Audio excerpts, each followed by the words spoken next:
लेकिन दिल के बहुत करीब हैं। और करीब इसलिए हैं क्योंकि आप इस महान देश की जनता हो। आपने ही अपने पसीने से, अपने खून से इस देश को बनाया। आपने हमारे देश की धरती को सींचा है। और हर समय जब बड़े बड़े आंदोलन भी रहे, जब हमारा स्वतंत्रता आंदोलन रहा, तब भी आप लोग आगे आए। आप देश के लिए लड़े, आजादी के लिए लड़े, समानता के लिए लड़े। आज देखिए जो देश में परिस्थितियां हैं, मैं चाहती हूं कि दो तरह से आप इनको समझें। सबसे पहले तो जो आपकी अपनी परिस्थिति है, जो आपका अपना जीवन है, जो आपका अपना संघर्ष है, जो रोज सुबह से शाम को जिन समस्याओं का आप सामना करते हैं, जिस तरह से आप हर रोज आपके सामने एक तरह से एक लड़ाई होती है, क्योंकि महंगाई कितनी बढ़ गई है, बेरोजगारी कितनी बढ़ गई है, चाहे परिवार में कितने भी लोग कमाने निकलें, पूरा नहीं होता। जब त्योहार होता है, कुछ खरीदना पड़ता है, बच्चों की फीस भरनी पड़ती है, या कोई बीमार पड़ जाता है, उसका इलाज करना पड़ता है, तो मुश्किलें ही मुश्किलें लगती हैं सामने। और आजकल देश में जो आम आदमी है, उसके लिए जीना ही बहुत मुश्किल हो गया है। हर स्तर पर परिस्थितियां ऐसी बन गई हैं कि जैसे आप खास तौर से अपने समाज को देखें तो आपकी एक जल जंगल जमीन की एक संस्कृति है। मेरी दादी जी इंदिरा जी हमेशा कहती थी कि उनके दिल में सबसे ज्यादा आदर आपकी संस्कृति के लिए इसलिए था क्योंकि आपकी संस्कृति में चाहे जल हो, चाहे जमीन हो, चाहे जंगल हो, उसे बहुत आदर से, प्रकृति को बहुत आदर से, और प्रकृति के जो खुद की जो प्रकृति के नियम हैं उनका आदर करते हुए आपने अपने जीवन में नियम बनाए। तो दादी जी हमेशा कहती थी कि सबसे ज्यादा वह आदिवासी संस्कृति का आदर करती थी। इसीलिए जब देश स्वतंत्र हुआ और जब हमारा संविधान बना, तो उस संविधान में खास तौर से सबको समान अधिकार मिला, ताकि चाहे वो आदिवासी हो, चाहे दलित हो, चाहे छोटा सा किसान हो कहीं, चाहे अपना कोई कारोबार करता हो, या फिर कोई बड़ा बिजनेस करता हो, या प्रधानमंत्री हो, या मंत्री हो, या कोई रईस आदमी हो, सबका एक समान अधिकार इस संविधान ने हमें दिया। और इस संविधान को बनाने के लिए, हमारी आजादी के लिए हमारे बड़े बड़े महापुरुष लड़े। तो इस संविधान ने अगर आपको कुछ दिया है तो ये जल जंगल जमीन का जो अधिकार है वो दिया है, वोट का अधिकार दिया है, समानता का अधिकार दिया है, आरक्षण का अधिकार दिया है। अब आप जानते ही हैं, आपने देखा होगा कि भाजपा के कई नेता, कई मंत्री, कई जो चुनाव के उम्मीदवार हैं, जगह जगह में जाकर कह रहे हैं कि वो संविधान को बदलना चाहते हैं। देखा है आपने, सुना है, टीवी पे देखा। अच्छा, वो सब कह रहे हैं कि हम संविधान बदलना चाहते हैं। मोदी जी जब मंच पे आते हैं तो कहते हैं कि ऐसी कोई बात नहीं है। लेकिन अगर आप इनका इतिहास देखो और देखो कि किस तरह से ये लोग पिछले 10 सालों से किस तरह से इन्होंने इस देश में अपना राज चलाया है, तो जो करने जा रहे हैं वो बात हमेशा वो अपने छोटे नेताओं से, मंत्रियों से कहीं कहीं बुलवा देते हैं और सबसे पहले शुरू में उस बात को नकारते हैं। तो शुरू में क्या कहते हैं कि चलो एक उम्मीदवार से कहलवा दिया, एक मंत्री से कहलवा दिया, किसी और से कहलवा दिया, और हम मना करेंगे कि भाई हम ऐसा नहीं करने जाएंगे। जैसे ही सत्ता फिर वापस आती है तो वही चीज करते हैं जिसको इन्होंने नकारा था। तो ये इनका एक पुराना सिलसिला, एक पुराना तरीका है। आज हमने देखा कि कितनी खतरनाक चीज कह रहे हैं कि इनके लोग कह रहे हैं कि संविधान को बदलेंगे। इस संविधान ने ही आपको अधिकार दिया, तो इसको बदलने का क्या मतलब है? इसको बदलने का एक ही मतलब है बहनों और भाइयों, कि ये लोकतंत्र को और भी दुर्बल बनाना चाहते हैं, कि इस देश की जनता को दुर्बल बनाना चाहते हैं। 10 सालों में उन्होंने ऐसा कोई काम नहीं किया जिससे हमारा लोकतंत्र, जिससे आपके अधिकार, चाहे आदिवासियों के अधिकार हो, चाहे दलितों के अधिकार हो, चाहे किसी आम जनता के अधिकार हो, उनको मजबूत करने का काम नहीं किया है, सिर्फ उनको कमजोर करने का काम किया है। और जितने भी ऐसे संस्थान हैं जो लोकतंत्र को बचाते हैं, जो आपको बचाते हैं, आपके अधिकारों को बचाते हैं, उनको कमजोर किया है। चाहे आप मीडिया को लीजिए, एक जमाने में जब हम लोगों की सरकार होती थी तो मीडिया हर रोज हमसे सवाल उठाती थी, हर रोज कहती थी कि भाई सरकार ये गलत कर रही है, वो गलत कर रही है। और ये अच्छा होता है लोकतंत्र के लिए। किसी ने उन्हें टोका नहीं, किसी ने उन्हें जेल में नहीं डाला, किसी ने उनका मुंह बंद नहीं किया, किसी ने उन्हें खरीदने की कोशिश नहीं की। लेकिन आज जो परिस्थितियां हैं, पूरी मीडिया बिकी हुई है, पूरी मीडिया कुछ बड़े बड़े खरबपतियों की है। आपको सच्चाई दिखती नहीं है, तो आपको कौन सी सच्चाई दिख रही है? दो अलग सच्चाइयां हैं। एक तो आपको दिख रहा है कि जो टीवी पे दिखता है कि बड़े बड़े काम हो रहे हैं, देश आगे बढ़ रहा है, हमारी अर्थव्यवस्था बहुत तेजी से आगे बढ़ रही है और सब चमकीला सुंदर दिखता है। कभी G20 की बात होती है, कभी किसी और चीज की बात होती है। जब भी मोदी जी दिखते हैं अकेले मंच पर, उनसे ये आपको पता चलता है कि कितने एक इंसान की कितनी सत्ता है, कितने बड़े नेता बन गए, यही बताया जाता है। दूसरी तरफ आपका जीवन, दूसरी तरफ आपके संघर्ष, दूसरी तरफ आप दुकान जाते हैं, मेरी बहनें जाती हैं, कुछ खरीद नहीं पा रही हैं, सब परिवार में सब काम कर रहे हैं, चाहे महिला हो पुरुष हो, कहीं ना कहीं से नौकरी तो मिल नहीं रही है, जुगाड़ करके कहीं ना कहीं से कमाई कर लेते हैं, मजदूरी कर लेते हैं, फिर भी पूरा नहीं होता। बेरोजगारी चरम पे है। 45 सालों में सबसे ज्यादा बेरोजगारी आज है हमारे देश में। और टीवी में आपको क्या दिखता है? सब सुंदर, सब चमकीला। आज सबसे आसान हो गया है आदिवासियों की जमीन छीननी, जंगल छीनने, नदी से, जो नदी के साथ में लगी हुई जमीन है उसको छीनना। हिंसा हो गई है बहुत आपके समाज के साथ, बच्चियों की तस्करी होती है, आपका उत्पीड़न होता है, कोई कुछ नहीं कहता।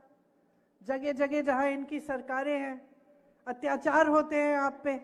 आप देखते होंगे, हमने भी देखे, वीडियो पे कभी कभी निकल आते हैं। किसी ने कुछ किया नहीं इसको रोकने के लिए, कोई आपका साथ नहीं देता, आपकी सुनवाई नहीं करता। तो ये आज पूरे भारत में आदिवासी समाज के साथ हो रहा है। आदिवासी समाज लड़ रहा है अपने अधिकारों के लिए, अपने प्रति जो अत्याचार हो रहे हैं उसके खिलाफ। यहाँ जो आपके उम्मीदवार अनंत पटेल जी हैं, ये खुद संघर्ष और आंदोलन से निकले हैं, खुद आपकी लड़ाई लड़ते हैं, आपकी आवाज उठाते हैं। शायद आपको पता नहीं होगा, बहुत चर्चा है कांग्रेस पार्टी के मैनिफेस्टो मतलब घोषणा पत्र के बारे में। इस बार हमने इसे न्याय पत्र का नाम दिया है।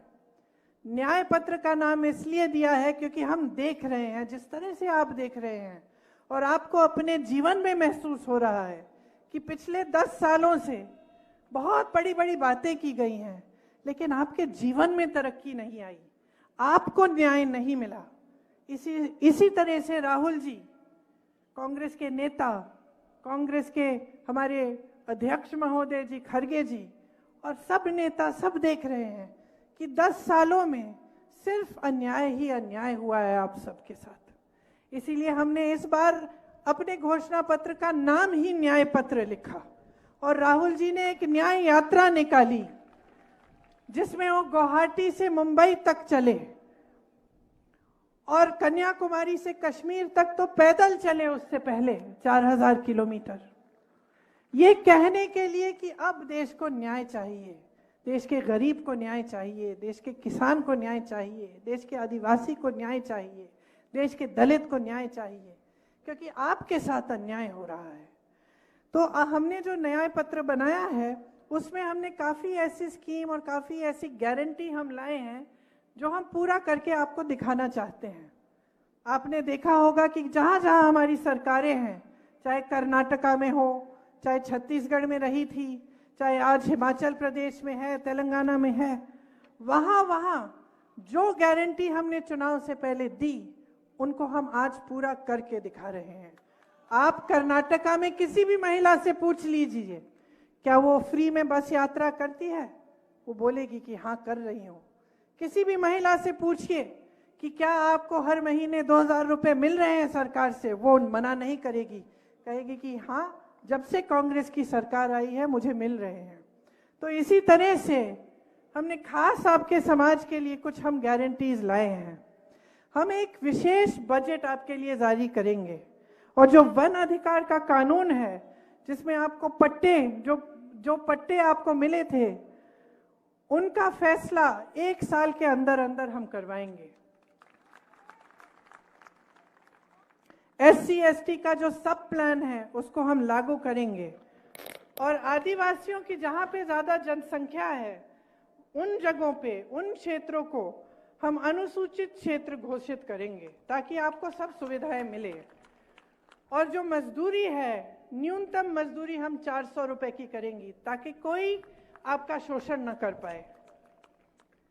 देखिए यहाँ पे प्रवासी बहुत हैं। मुझे याद है कोरोना के समय यूपी और बिहार के बहुत सारे लोग यहाँ पे फंस गए थे। मोदी जी की सरकार ने तो कह दिया एक दिन में कि सब कुछ लॉकडाउन हो गया है, बसें बंद, ट्रेनें बंद, दुकानें बंद, और लोगों को इतनी पीड़ा हुई। गुजरात से उत्तर प्रदेश तक, बिहार तक पैदल निकले, किसी को पता नहीं था पहुंचेंगे कि नहीं और कोई चारा ही नहीं छोड़ा। मुझे याद है उस समय एक लड़का अनूप तिवारी यूपी का था, चाय बेचते थे वो, टीवी पे हमने उनको देखा। उस समय इतनी दिक्कत हो रही थी, इतना दुख हो रहा था कि समझ में नहीं आ रहा था लोगों को कि क्या करें। उस समय अनूप टीवी पे आए और रोने लग गए। और जब हमने ये देखा तो हमने अपने ऑफिस में किसी से कहा कि भाई ढूंढिए इन्हें, इनसे बात करने की कोशिश करिए, हम मदद करना चाहते हैं। और उनके जरिए 7000 टिकटों की व्यवस्था हुई। यहाँ से तमाम प्रवासी भाई बहन अपने घर सही सलामत पहुंच पाए। तो देखिए, अगर कोई नेता हो, कोई राजनीतिक दल हो, कोई सरकार हो जिसकी नीयत ठीक हो, जो आपके लिए सही काम करना चाहती है, तो कोई नहीं रोक सकता। और अगर आपको ये परिस्थिति दिख रही है अपने जीवन में कि 10 सालों से आपके लिए कुछ किया नहीं गया है, तो नीयत में जरूर कुछ खोट होगी। वापी और सरीगाम का जो आपका इंडस्ट्रियल एरिया है, मैंने सुना है कि यहाँ भयावह प्रदूषण है और पर्यावरण की जो परिस्थितियां हैं बहुत खराब है, बुनियादी सुविधाएं भी नहीं है। मुझे बताया गया है कि वलसाड़ के एक हिस्से में तो मोबाइल नेटवर्क ही नहीं आता, पीने के पानी की समस्या है, किसी को पीने का पानी नहीं मिलता। अस्टोल परियोजना में 1500 करोड़ रुपए खर्च हुए, लेकिन अभी तक पानी की सुविधा नहीं आई, एक बूंद पानी नहीं मिलता आपको। और तमाम ऐसे प्रोजेक्ट हैं जिसके जरिए आपको बताया गया था कि आपको आवास मिलेंगे, आपके लिए घर बनाए जाएंगे, वो भी आज तक नहीं पूरे हुए। मछुआरे भाई बहन हैं मेरे यहाँ, उनके लिए कोई सुविधा नहीं है। हमने अपने न्याय पत्र में खास अपने मछुआरे भाई बहनों के लिए लिखा है और ये गारंटी है हमारी कि हम आपके आईडी कार्ड की सुविधा बनाएंगे और आपके लिए और आपके जो नाव है उसके लिए इंश्योरेंस की स्कीम लाएंगे। जो डीजल आपको आज इतना महंगा मिल रहा है उस पे हम आपके लिए खास सब्सिडी लगवाएंगे। देखिए, इस ऐतिहासिक बेरोजगारी को दूर करने के लिए हमारी गारंटी है कि जितने सरकारी पद केंद्र में खाली पड़े हैं और आज 30 लाख खाली पड़े हैं, उन सबको भरा जाएगा। 5,000 करोड़ रुपए का एक फंड बनेगा ताकि जो नौजवान है अगर वो छोटा सा अपना कारोबार शुरू करना चाहता है तो उसके लिए सुविधा होगी। जो बच्चे स्नातक पास हैं उनको 1 लाख रुपए दिए जाएंगे और एक अप्रेंटिसशिप का प्रोग्राम होगा उनके लिए, ताकि जब ये पास होते हैं, जब इनकी शिक्षा पूरी होती है, तो जब रोजगार मिलने से पहले इनको अप्रेंटिसशिप मिलेगी और इनको 1 लाख रुपए सालाना मिल जाएंगे। शहरों में हम न्यूनतम रोजगार की गारंटी देते हैं। जिस तरह से गांव में गारंटी होती थी मनरेगा की, खास तौर से कांग्रेस की सरकार ने शुरू की और शुरू में मोदी जी ने उसको खत्म करने की कोशिश की, फिर उनको समझ में आया कि ये सही प्रोग्राम है तो उसको छोड़ दिया और अभी भी है। उस तरह का प्रोग्राम हम शहरों में भी लाएंगे ताकि शहरों में भी एक जो 100 दिन की मजदूरी है वो गारंटी करेंगे।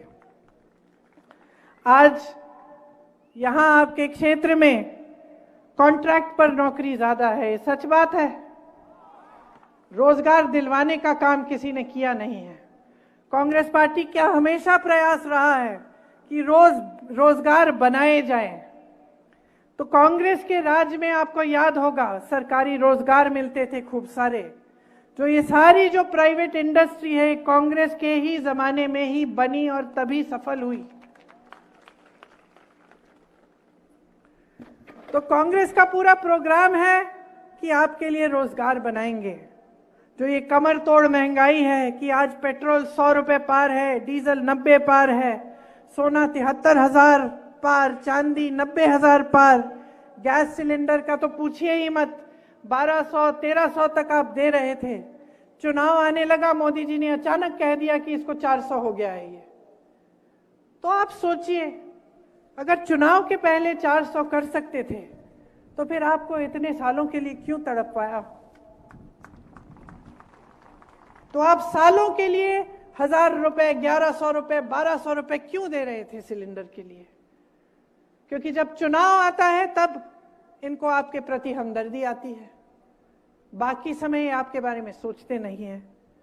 जब ये आते थे चुनाव, पिछले चुनाव के प्रचार के लिए, तो आपको ये दिखाया जाता था जैसे सुपरमैन आ रहे हैं, सारी ताकत इनके पास है कि नहीं?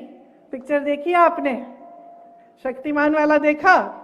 उसी तरह से आते हैं, सारी सत्ता इनके पास, अकेले अकेले ऐसे मंच पर सुपरमैन बन के। मिले क्या आपको? महंगाई मैन मिल गए, हर चीज को महंगा कर दिया। अब जब आप उनको देखेंगे मंच पे तो याद रखिए महंगाई मैन को देख रहे हैं आप, सुपरमैन नहीं है ये। और अगर इतनी ही ताकत होती इनमें, जितनी ये लोग सारे कहते हैं, भाजपा के जो नेता हैं कि मोदी जी में इतनी ताकत है, सारे दुनिया के जो प्रधानमंत्री हैं, जो दुनिया के जो राष्ट्रपति हैं, इनकी तरफ देखते हैं, ये तो चाहे तो चुटकी भर में जंग बंद करा सकते हैं जो दुनिया में जंग चल रहे हैं, कहते हैं ना ऐसा। हाँ, तो चुटकी भर में बेरोजगारी कम क्यों नहीं की? चुटकी भर में आपकी महंगाई कम क्यों नहीं की? चुटकी भर में आपके पास पानी क्यों नहीं लाए? कभी सोचा है आपने कि आपको बताया क्या जा रहा है और हो क्या रहा है? आप जीवन क्या जी रहे हैं? देश का जो आम आदमी है वो जी क्या रहा है, उसके संघर्ष क्या है, इनको तो मालूम ही नहीं है। ये तो घिर गए हैं सत्ता से। इनके आसपास जो भी लोग हैं इनसे डरते हैं, इनको कुछ कहने से डरते हैं। देखिए, हमने बहुत प्रधानमंत्री देखे हैं, परिवार में भी प्रधानमंत्री रहे 2, सत्ता को देखा है, समझते हैं कि सत्ता में क्या होता है, क्या होता है। सारे चमचे आसपास आ जाते हैं कि नहीं? सब वही कहते हैं जो आप सुनना चाहते हैं। और अगर नेता समझदार न हो, अगर नेता में ज्यादा अहंकार हो, और अगर नेता आपको अपने आप को सर्वोपरि समझता है, तो वो नेता आस्ते आस्ते खुद भटक जाता है। तो आज के दिन जब हमारे देश के प्रधानमंत्री इतने अहंकारी हैं, आप मुझे बताइए कोई उनको कुछ कह नहीं सकता। उनको कैसे मालूम होगा कि आपकी परिस्थितियां क्या हैं? आपके बीच तो आते नहीं हैं। आपको याद है इंदिरा जी आती थी, राजीव जी आते थे, मैं खुद उनके पीछे पीछे जाती थी, बच्ची थी। गांव में डांट खाते थे, अपने ही संसदीय क्षेत्र में अमेठी की महिलाएं डांट देती थी कि अच्छा है भैया, हम प्यार तो करते हैं आपसे, लेकिन हमारी सड़क बना दो पहले। और वो नाराज नहीं होते थे, कभी नाराज नहीं होते थे, प्यार से बोलते थे कि बहन कर दूंगा, मैंने इसका ऑर्डर दे दिया है, कुछ समय तो दे दो मुझे, हो जाएगा। ये थी हमारी परंपरा, और ये हमारी पुरानी परंपरा है देश की। इंदिरा जी तो कितना आई। मैं छोटे से छोटे आदिवासी गांव में जाती हूँ, छोटे से छोटे घर में मुझे एक महिला मिलती है, बूढ़ी सी, बताती है कि मैंने आपके लिए, आपकी दादी जी के लिए मैंने खीर बनाई थी। और मुझे खुद ताज्जुब होता है कि दादी जी उस जमाने पे पहुंची कैसे। हम तो हेलीकॉप्टर लेके, फिर गाड़ी में जाके, फिर कैसे पहुंचे वहां। वो कैसे आती थी जब वो साधन ही नहीं थे उस समय इतने, लेकिन वो पहुंचती थी, क्योंकि यही हमारे देश की परंपरा रही है। अहंकार की परंपरा नहीं रही है। हमारे देश की जो परंपरा है, महात्मा गांधी जी से लेकर सारे नेताओं की, वो यही रही है कि जनता सर्वोपरि है, कि इस देश का किसान सर्वोपरि है। आज किसान को देखिए, आंदोलन करता है, दिल्ली आकर लाखों किसान बैठते हैं सर्दी में, उनकी बिजली काटी जाती है, पानी काटा जाता है, मोदी जी घर से नहीं निकलते, पूछते नहीं हैं। 600 किसान शहीद हो जाते हैं। कुछ किसानों को एक भाजपा का मंत्री कुचल देता है अपनी जीप के नीचे, मोदी जी फिर भी कुछ नहीं कहते हैं, सुनवाई ही नहीं होती। वो कानून तब बदले जाते हैं, तब वापस लिए जाते हैं जब चुनाव आने लगता है। बस चुनाव की परवाह है बहनों और भाइयों, सत्ता की परवाह है, आपकी परवाह नहीं है। आज किसान खेती के हर सामान पर जीएसटी दे रहा है। इतनी महंगाई हो गई है उसके लिए कि खेती से कमाई ही नहीं हो रही है।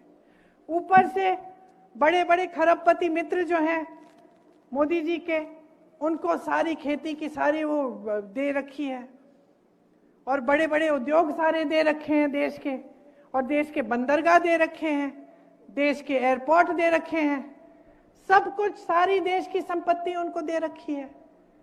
देश का किसान कर्ज लेता है, 10,000 रुपए, 50,000 रुपए, 1,00,000 रुपए के लिए आत्महत्या करता है। मैं गई हूं ऐसे किसानों के घरों में। यूपी में ललितपुर में किसान के घर गई थी, बेटी रो रही थी, आंसू रुक ही नहीं रहे थे। पिता ने 1,00,000 रुपए के लिए आत्महत्या कर ली। खड़े हुए थे लाइन में खाद लेने के लिए कि खाद मिल जाएगी, कुछ कमाई हो जाएगी। 3 दिन खड़े रहे वितरण केंद्र के बाहर। सरकारी वितरण केंद्र भी नहीं था, प्राइवेट था, क्योंकि सरकारी वाला बंद हो चुका था। खड़े रहे, घर नहीं आई। बेटी कहती रही पानी पी लो, कुछ खा लो। नहीं, अगर मैं लाइन छोड़ूंगा मुझे खाद नहीं मिलेगी। घर आते हैं, कुछ नहीं मिला, घर आते हैं आत्महत्या कर लेते हैं। दूसरे एक किसान लाइन में ही मर जाते हैं। 10,000 रुपए के लिए, 50,000 रुपए के लिए, 1,00,000 रुपए के लिए। और मोदी जी के खरबपति मित्र, उनके लिए मोदी जी ने 16 लाख करोड़ रुपए माफ कर दिए। 16 लाख करोड़ रुपए का कर्ज उनका माफ, और किसानों के लिए 1 रुपया कर्ज माफ नहीं किया। कैसी सरकार चल रही है देश में? अपने आप से पूछो। कोई ये नहीं कहता कि उद्योगपतियों को आगे मत बढ़ाओ, बढ़ना चाहिए, रोजगार मिलेगा, चलो आगे बढ़े। लेकिन कभी पहले इस पूरे देश के इतिहास में ऐसा हुआ है कि 5-6 उद्योगपतियों को सारी देश की संपत्ति पकड़ा दी है? देश के बैंक, देश का पैसा, 16 लाख करोड़ रुपए उनको माफ। 15,000 करोड़ का गन्ने का बकाया होता था यूपी के किसानों का कोविड से पहले ही। 15,000 करोड़, इनको आपने 16 लाख करोड़ माफ कर दिए। 15,000 करोड़ का जो गन्ने का बकाया था वो भी नहीं दिया। उसके बजाय 20,000 करोड़ रुपए इन्होंने नए संसद को बनाने में लगा दिए। जबकि अच्छा खासा संसद था। तो सोचिए सरकार सोच क्या रही है, इसकी नीयत क्या है, किसके लिए चल रही है? इस देश के गरीब के लिए चल रही है? इस देश के मिडिल क्लास के लिए चल रही है? इस देश के अधिकारी के लिए चल रही है जो पेंशन मांग के थक गया? कांग्रेस की जहां जहां प्रदेश की सरकार है वहां आज ओपीएस लागू है, भाजपा की सरकारों में लागू ही नहीं है। अधिकारी घबरा रहे हैं, कह रहे हैं हम नौकरी के लिए जब गए थे तो हमें यह आश्वासन था कि रिटायर होंगे तो हमें पेंशन मिलेगा, कि हमारा जीवन अब सुरक्षित है। आज परिस्थितियां क्या है पता नहीं कि पेंशन के पैसे कहां जा रहे हैं, किसमें डाले जा रहे हैं, घबराहट होती है। तो हर स्तर पे आप देखिए, चाहे किसान के साथ, चाहे आदिवासी के साथ, चाहे दलित के साथ, चाहे महिलाओं के साथ, हर स्तर पे झूठ का बोलबाला है। बस हम ये करेंगे, हम वो करेंगे, हम महिलाओं को स्वतंत्र बनाएंगे, ये करेंगे, पैरों पे खड़ा करेंगे। कुछ नहीं हो रहा है। महिलाओं पर अत्याचार होता है, मोदी जी मुंह फेर लेते हैं। बार बार हमने यही देखा, हाथरस में हुआ, पलक भी नहीं झपकाए। उन्नाव में हुआ, जिसने अत्याचार किया उसको बचाया। उसके बाद ओलंपिक वाली जो हमारी मेडलिस्ट है, जब ओलंपिक का मेडल जीत के आई तब मोदी जी ने घर बुलाया, चाय पिलाई, फोटो खिंचवाई। जब वही लड़की सड़क पे बैठ के कहती है मुझे न्याय चाहिए, मेरे साथ गलत हुआ है, मेरे साथ अत्याचार हुआ है, मोदी जी का घर 1 किलोमीटर दूर भी नहीं है, निकल के भी नहीं आते, उसको तब बुलाते नहीं है चाय पे। फिर पूरे देश के सामने बड़े बड़े मंचों पर सारी भाजपा की महिला नेत्रियां मोदी जी पे माला लगाकर कह रही हैं कि मोदी जी ने आरक्षण दे दिया है महिलाओं के लिए। सच्चाई क्या है? जो महिलाओं के लिए आरक्षण दिया है संसद में, वो 5-6 सालों तक मिलेगा ही नहीं। वो नाम के वास्ते दिया है। स्कीम्स जो दी हैं आपके विकास के लिए, नाम के वास्ते हैं। अगर नाम के वास्ते नहीं होती तो आपको दिखती ना जमीन पे, तो आपके जीवन में तरक्की आती। वहां 16 लाख करोड़ रुपए देश के दे दिए, संपत्ति दे दी, बंदरगाह दे दिए, हवाई अड्डे दे दिए। यहां क्या दिया? 5 किलो राशन का बोरा। और इस 5 किलो राशन के बोरे पे कहते हैं कि आपका भविष्य बनेगा। किसने दे दी इनको ऐसी हिम्मत? राशन अच्छा है, सबको मिलना चाहिए, लेकिन क्या आप अपने नौजवान बच्चों का भविष्य इस राशन के बोरे पे बना सकते हैं? नहीं बना सकते हैं। कल मुझे कोई बोलेगा ऐसे कि भाई बेटा काम ना करे, हम 5 किलो राशन देते रहेंगे, लड़ पड़ूंगी मैं। क्योंकि हम सब चाहते हैं कि हमारे बच्चे बड़े हों, काम करें, रोजगार करें, कमाई करें, भविष्य उनका उज्जवल रहे। आज कुछ काम करें, कल प्रमोट होकर कुछ और करें, कुछ बड़ा करके दिखाएं। और हमारे देश की सरकार ने, हमारे सबसे बड़े जो प्रधानमंत्री जी हैं, जिनके पास इतनी सत्ता है, उन्होंने ये कह दिया कि बस 5 किलो राशन लो, चुप रहो, और कोई अधिकार नहीं है तुम्हारा, तुम्हारे लिए और कुछ नहीं है, सब अडानी जी, अंबानी जी और मेरे सारे दोस्तों के लिए, आपके लिए नहीं है। ये है आज की परिस्थिति। तो जब मैं कहती हूं कि ध्यान से इन बातों को समझो, तो मेरा मतलब ये है कि जो आपका जीवन है ना, वही सच्चाई है और कोई सच्चाई नहीं है। और ये जो है, ये बात जो है गहरी बात है। ये हिंदू धर्म की पुरानी परंपरा है। जितने भी संत महात्मा रहे वो हमेशा यही कहते थे, अपनी सच्चाई देखो, अपने अनुभव पर उतरो। मैं कोई संत महात्मा नहीं हूं, लेकिन यहां खड़े होकर एक जिम्मेदारी तो महसूस करती हूं आपके प्रति। मेरे परिवार के सदस्यों ने अपना जीवन दिया इस देश के लिए। आपके पूर्वजों ने स्वतंत्रता आंदोलन में अपना खून पसीना बहाया। एक जिम्मेदारी है हमारी आपके प्रति और आपकी अपने देश के प्रति कि हम सच्चाई को पहचानें। तो जैसे मैंने कहा सच्चाई वही है जो आप जी रहे हैं। अगर आपके जीवन में 10 सालों से तरक्की नहीं आई तो मोदी जी यहां खड़े होके कुछ भी कह लें, मैं आपको गारंटी करके कह सकती हूं, अगर आप फिर से इनको लाएंगे 5 साल और कुछ नहीं होगा आपके जीवन में, कोई तरक्की नहीं आएगी। वहीं के वहीं रहेंगे आप, वही 5 किलो राशन, कोई रोजगार नहीं, महंगाई कम नहीं होगी, चुनाव खत्म होगा, वही 400 का सिलेंडर 1200 पे वापस आ जाएगा। क्योंकि सच्चाई यही है। हम किसानों के लिए काम करना चाहते हैं। हमने कह दिया है कि जो भी खेती का सामान है उस पे जीएसटी नहीं होगी, मुफ्त हो जाएगा, जीएसटी से मुक्त हो जाएगा। हमने कहा है कि आपके कर्ज माफ करने के लिए एक स्थायी आयोग बनेगा, ताकि जब जब आप कर्ज में होंगे तो कोई सरकारी ऑर्डर की जरूरत नहीं होगी, आप उस आयोग में जा पाएंगे, कहेंगे कि ये मेरा इतना कर्ज है और आपकी मदद होगी। हम कह रहे हैं कि किसानों के लिए और सारे सब लोगों के लिए हम स्वास्थ्य बीमा लाएंगे 25 लाख की, जिससे स्वास्थ्य की जो सुविधाएं हैं आपको 25 लाख तक सारी सुविधाएं मुफ्त मिलेंगी। राजस्थान की हमारी सरकार थी, राजस्थान में ये करके दिखाया हमारी सरकार ने। हम ऐसे नहीं बोल रहे हैं जिस तरह से आपके सामने वादे किए जाते हैं। जैसे मैंने कहा, आज सब खरबपतियों के लिए हो रहा है। इस बीच मोदी जी क्या कर रहे हैं? लोकतंत्र को कमजोर कर रहे हैं हर स्तर पर। जैसे मैंने पहले कहा, आपके अधिकारों को कमजोर कर रहे हैं और विपक्ष पर एक भयानक हमला कर रहे हैं। कह रहे हैं कि विपक्ष के जो जितने भी नेता हैं सब भ्रष्ट हैं, सिर्फ मोदी जी ही ईमानदार और पाक हैं बस।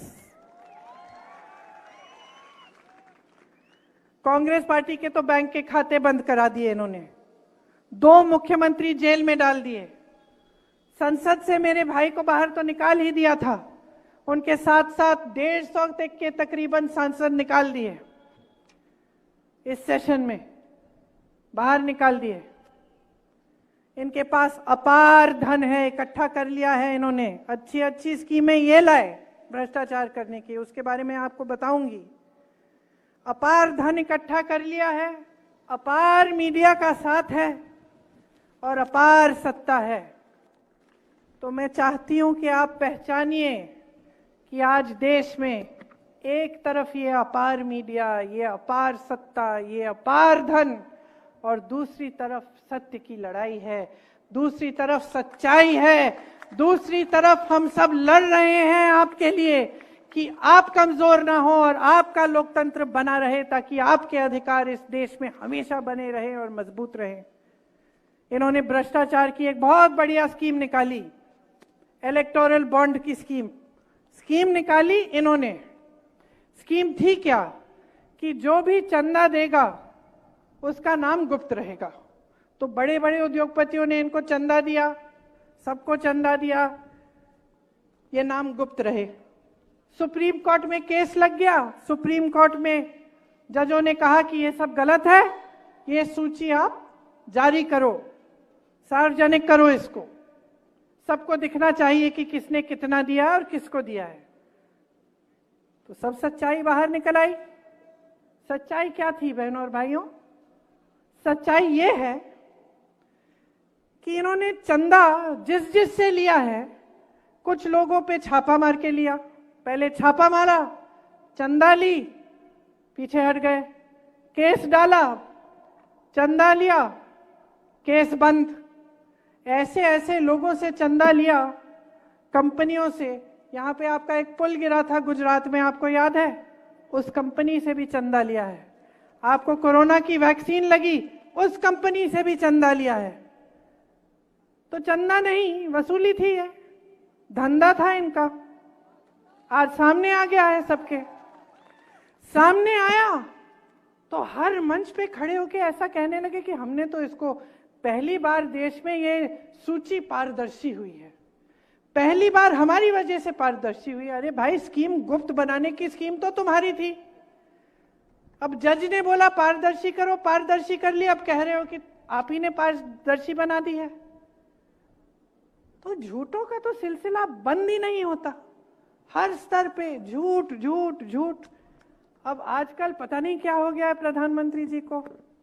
घर में शादी होती है, हर परिवार में ऐसा होता है, शादी होती है तो शादी के समय आपने देखा होगा, मैंने बहुत बार देखा है कि हमेशा एक अंकल जी होते हैं जो कोने में बैठ जाते हैं और अपना छोटा सा दरबार लगाते हैं कि नहीं? होते हैं ना। जो भी बोर हो रहा होता है वो कहता है कि भाई सुनूं मैं अंकल जी क्या कह रहे हैं। जाके सुनते हैं कि अंकल जी क्या कह रहे हैं, आज कुछ ना कुछ नया तो लाएंगे। और अंकल जी सबको अपना ज्ञान देते रहते हैं, देते हैं कि नहीं, है ना?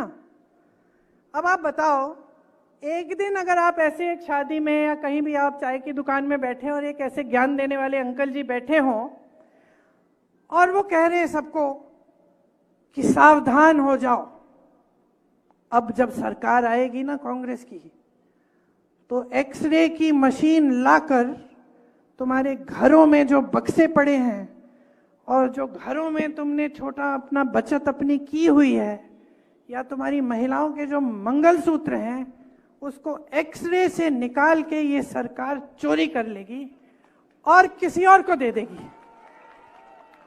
हंस रहे हो ना? मान लो किसी चाय के दुकान में या किसी शादी में किसी ज्ञान देने वाले अंकल ने ऐसी बात कह दी हो तो आप क्या कहते? आप कहते कि भाई आज तो अंकल ने बहुत बड़ी बात कर ली, खूब गहरी साजिश निकाल दी। हंसते ना? हंसते कि नहीं हंसते? आप कहते हैं कि क्या बकवास कर रहे हैं यार अंकल, कुछ नया सोचो। अब देश की परिस्थिति ये हो गई है कि उसी तरह से देश के सबसे बड़े प्रधानमंत्री जी जो सबसे बड़ा पद ले रखे हैं देश में, जिनके पास सबसे ज्यादा सत्ता है, उस पद की गरिमा को, उस पद की गंभीरता को आधार बनाकर ऐसी बकवास की बातें आपके सामने चुनाव। तो वो सोच रहे हैं क्योंकि प्रधानमंत्री हैं, क्योंकि पद है, क्योंकि पद की गंभीरता है, वो सोच रहे हैं कि मैं ऐसे ही फिजूल की बातें करूंगा और पब्लिक सोचेगी कि ये सच है। ये सच हो सकता है? आप सोचिए, ये सच हो सकता है कि कोई ऐसा राजनीतिक दल सरकार बनाएगा जिसमें एक्सरे लेके आपके घर के अंदर घुसकर आपके गहने निकाल के किसी और को दे देगा? ये सच हो सकता है? अरे क्या इनको समस्या हो गई है हमारे न्याय पत्र से? क्या समस्या हो गई है? हम न्याय कह रहे हैं इसलिए, हम न्याय दिलवाएंगे इसलिए क्योंकि हम कह रहे हैं हम महिलाओं को हर साल महिलाओं को 1 लाख रुपए देंगे, क्योंकि हम कह रहे हैं कि ये जो 16 लाख रुपए आपने इस देश के दिए हैं ना अपने दोस्तों को, हम इस देश में बंटवाएंगे। बस यही तो कह रहे हैं हम कह रहे हैं कि जो स्कीम्स हैं इनसे आपको रोजगार मिलेगा। हम कह रहे हैं कि जो बच्चे स्नातक पास हैं वो भटकेंगे नहीं, रोजगार ढूंढने के लिए हम उनको अप्रेंटिसशिप देंगे, 1 लाख रुपए सालाना की कमाई दे देंगे जब तक उनको नौकरी नहीं मिले। हम कह रहे हैं कि किसानों के लिए सुविधा देंगे, स्वस्थ सुविधाएं देंगे, शिक्षा की सुविधाएं देंगे। और अंकल जी आपको सुना रहे हैं, अंकल जी आपको बता रहे हैं कि हम चोरी करेंगे, हम गहने लेंगे। अरे भैया, 70 सालों से देश स्वतंत्र है, 55 सालों से इस देश में किसकी सरकार रही? बताइए जोर से। कांग्रेस की सरकार रही। कभी किसी सरकार ने ऐसी कोई स्कीम निकाली जिससे कोई एक्सरे मशीन आपके घरों में आकर आपके गहने ले जाए? बताइए। तो क्या हो गया है मोदी जी को? कॉन्फिडेंस तो नहीं हिल गया है? घबरा तो नहीं रहे हैं कि बहकी बहकी बातें कर रहे हैं हर जगह जाके? मतलब मैंने कल टीवी चलाया, मुझे तो यकीन ही नहीं हुआ कि ये देश के प्रधानमंत्री बोल रहे हैं। मैंने सोचा किसी ने गलत वो वीडियो मॉर्फ करके कर दिया होगा। फिर दोबारा मैंने किसी दूसरे चैनल पे देखा कि भाई यही कह रहे हैं। फिर मैंने सुना एक्सरे मशीन, मंगलसूत्र, पता नहीं क्या क्या कह रहे हैं। फिर आगे जाके कुछ और भटकी भटकी बातें कहने लग गए। तो क्यों कर रहे हैं ये? कभी सोचा है आपने? क्या सोचा है? उम्र का तकाजा ये भी है।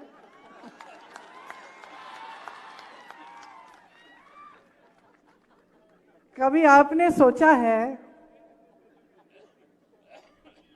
कि आपका ये जो वोट है कितना कीमती है? कितना कीमती है? इससे 5 सालों का भविष्य बनने जा रहा है। इससे आप तय कर रहे हो कि अगले 5 सालों में गैस सिलेंडर कितने का मिलेगा। इससे आप तय कर रहे हो कि कोई जब दुकान जाओगे कि कुछ खरीद पाओगे कि नहीं। इससे आप तय कर रहे हो कि अपने नौजवान बच्चों को रोजगार मिलेगा कि नहीं। इससे आप तय कर रहे हो कि ये महान देश जिसके लिए लोगों ने खून दिया, लोगों ने मेहनत की बनाने के लिए, इसका भविष्य क्या होने जा रहा है। और आज तो हम इस जगह पहुंच गए हैं कि 10 साल इनकी सरकार चली है। मुझे नहीं लगता कि 5 साल और ये देश सह पाएगा। अब तक तो सह लिया, अब संविधान बदलने की बातें हो रही हैं। कह रहे हैं 400 पार, हम संविधान बदल देंगे। क्या करने जा रहे हैं क्या पता।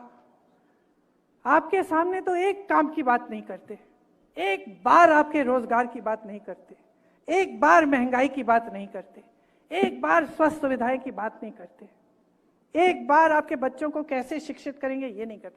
70 साल में कुछ नहीं हुआ। बस पूछिए ना इनसे, आईआईटी किसने बनाई? इन्होंने बनाई कितनी? ठीक है, कांग्रेस ने बनाई इनसे पहले, इनके काल में कितनी नहीं बनी? एम्स कितने बनाए इन्होंने? अस्पताल कितने बनाए? पाठशाला कितने बनाए? रोजगार कितने दिलवाए? कितने लोगों को गरीबी रेखा से ऊपर लाए? कभी नहीं कहेंगे, क्योंकि कुछ है ही नहीं कहने वाला। कहने का कुछ है ही नहीं, किया ही नहीं, बस यही करते रहे। बड़े बड़े इवेंट, बड़ी बड़ी महलों में जाके किसी राष्ट्रपति से मिलना, कहीं दुनिया भर में कहीं घूमना, यही करते रहे। अब टाइम आ गया है रिपोर्ट कार्ड का, टाइम आ गया है। 5 सालों से तो आप कुछ भी करते रहे, आपसे किसी ने पूछा नहीं। अब जनता पूछ रही है, अब जनता कह रही है कि भाई बताओ क्या किया। तो अब घबराहट हो रही है। अब बहकी बहकी बातें, वही हिंदू मुसलमान, वही इधर उधर की बातें, वही विश्व गुरु, वही दुनिया के सबसे बड़े नेता हैं मोदी जी। अरे क्या लेना देना आपको कि कितने बड़े नेता हैं? अगर इतने बड़े नेता आपको पानी नहीं दिलवा सकते, आपका घर नहीं बनवा सकते, आपको रोजगार नहीं दिलवा सकते, तो हमें क्या माफी मांगनी चाहिए इनसे कि हमने रोजगार की बात उठा ली, कि हमने महंगाई की बात उठा ली, कि हम लड़ रहे हैं आपके हकों के लिए, कि हम कह रहे हैं कि इस देश को हम खत्म नहीं करने देंगे तुम्हें। माफी मांगे ये आपसे मांगे। हर बार मंच पे आए माफी मंगवाओ कि हमारे सामने खड़े होकर आपने ऐसी उल्टी सुल्टी बातें, आपने ऐसी हल्की बातें कैसे कर डाली। आप माफी मंगवाओ, पूछो इनसे। कोई जिम्मेदारी नहीं होती प्रधानमंत्री की देश के प्रति, कोई जिम्मेदारी नहीं होती जनता के प्रति कि जनता के सामने मंच पे खड़े हो सच बोलो। यही जिम्मेदारी होती है। ये दिल में लेके ये जिम्मेदारी उठाते हैं प्रधानमंत्री। मैंने देखे हैं ऐसे प्रधानमंत्री। और मैं ये नहीं कह रही हूं कि सिर्फ मेरे परिवार के सदस्य थे। हाँ, इंदिरा जी थी, मर गई देश के लिए, शहीद हो गई देश के लिए। हाँ, राजीव जी थे, टुकड़ों में घर लाई मैं उनको, शहीद हो गए इस देश के लिए। लेकिन मनमोहन सिंह जी भी थे जो क्रांति लाए इस देश में। कांग्रेस पार्टी को ना देखे तो वाजपेयी जी भी थे जो सभ्य इंसान थे कम से कम। और मैं दावे के साथ कह सकती हूं कि यह देश का पहला प्रधानमंत्री होगा जो आपके सामने इस तरह से झूठ बोलता है, जिसके दिल में इतनी भी भावना नहीं है कि मैं जनता के सामने बोल रहा हूं, मेरे मुंह से सच निकलना चाहिए। इन्होंने कितनी गाली दी हमारे परिवार को, इससे हमें कोई परवाह नहीं है। किसी को नहीं छोड़ा, माँ को नहीं छोड़ा, पिता को नहीं छोड़ा, दादी को नहीं छोड़ा, दादा को नहीं छोड़ा, परदादा को नहीं छोड़ा, भाई को नहीं छोड़ा, पति को नहीं छोड़ा, कोई बात नहीं करते रहे। 56 इंच का इनका सीना नहीं है, इनका सीना नहीं है, लोहे के सीने हैं हमारे। करते रहे, लेकिन देश के सामने इस तरह के झूठ बोलना, इस स्तर पे आना देश के सामने कि कोई राजनीतिक दल आके एक्सरे लेकर आपके घर में घुस के, मतलब मजाक की बात है। तो मैं सिर्फ एक आग्रह करने आई हूं आपसे कि इस बार जो आपका वोट है ना, वो किसी नेता के पक्ष में नहीं, किसी पार्टी के पक्ष में नहीं, ये वोट आपका वोट है। अपने देश को दो, इंडिया को दो।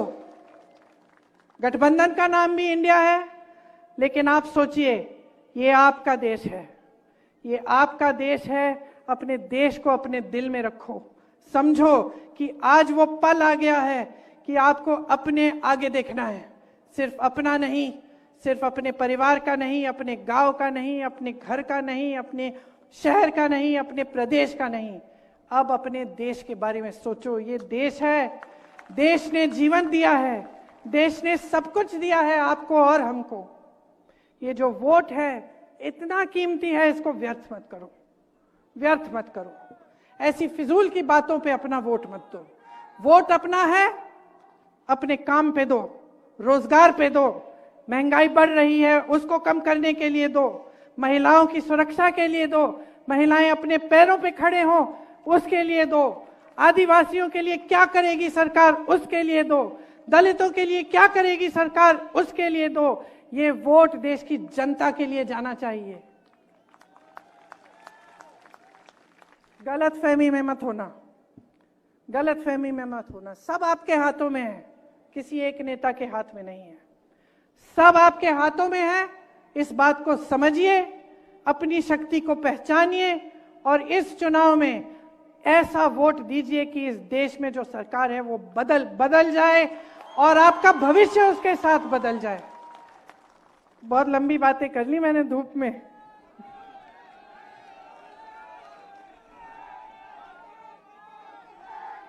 सही बोला कि नहीं?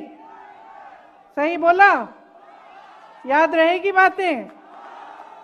जब पोलिंग में जाओगे आप अपना वोट डालने, 2 मिनट के लिए रुक के सोचो कि ये वोट किस लिए है। और याद रखो कि जब कांग्रेस को वोट डालोगे तो अपने ही पक्ष में अपने लिए वोट डाल रहे हो। आप सबको बहुत बहुत धन्यवाद। बहुत गर्मी में